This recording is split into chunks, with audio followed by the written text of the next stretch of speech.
Hello बच्चों, एक समय की बात है। सुंदरवन नाम का एक बहुत ही सुंदर जंगल था। सुंदरवन के सभी जानवर एक दूसरे के साथ हंसते खेलते और खुश रहते थे। सभी जानवरों में एक दूसरे के लिए प्रेम और सम्मान था। सब साथ में रहते और खुश रहते।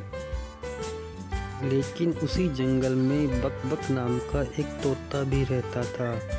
उसकी एक बहुत ही बुरी आदत थी कि वो बहुत झूठ बोलता था। वो जंगल के सभी जानवरों के सामने पूरा दिन झूठ बोलकर उनको नई नई मनगढ़ंत बातें बताता था, जिसकी वजह से जंगल के सारे जानवर उससे परेशान थे। एक दिन वो चिड़िया के पास गया और चिड़िया को बोला कि वो गांव के जमींदार के पास गया था। वहाँ उसने बहुत अच्छे अच्छे और मीठे पकवान खाए और जमींदार ने उसे हीरे और जवाहरात दिए। ऐसे ही वो और बाकी जानवरों के पास जाके कभी किसी को कहता कि उसने बहुत देशों की यात्रा की है और वो चील से भी ज़्यादा ऊपर उड़ सकता है। इस तरह की वो सारा दिन झूठ बोलता रहता, जिससे सभी जानवर परेशान हो गए। बक-बक तोते की इन हरकतों का पूरे जंगल में पता लग चुका था, तो सभी जानवर उसकी हकीकत जानने लगे और उसे दूर रहते। एक दिन जंगल में बक-बक तोता अपनी बातें कल्लू कौवे को सुना रहा था। उसी वक्त एक बहुत सुंदर कबूतर वहां आया। कबूतर वहां बक-बक तोते को मिलने ही गया था, इसलिए उसने वहां जाकर तुरंत ही उससे पूछा, क्या तुम ही हो बक-बक तोते?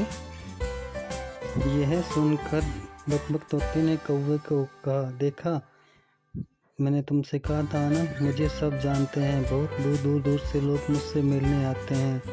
मैं बहुत अमीर तोता हूँ, मेरे पास हीरे जवाहरात सब कुछ है। यह सुनकर कबूतर बोला, मैं एक शाही कबूतर हूँ और मैं राजा के दरबार में तुम्हें शाही भोजन के लिए आमंत्रित करने आया था।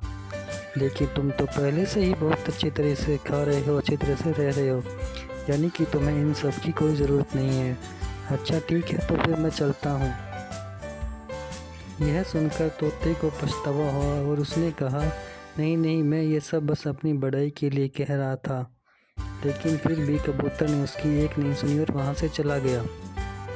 और फिर तोते को बहुत पछतावा हो और वहीं दूसरी और बाकी सभी जानवर तोते पर बहुत ही हंसने लगे। और उस दिन के बाद तोते ने अपनी झूठी बड़ाई करना छोड़ दिया।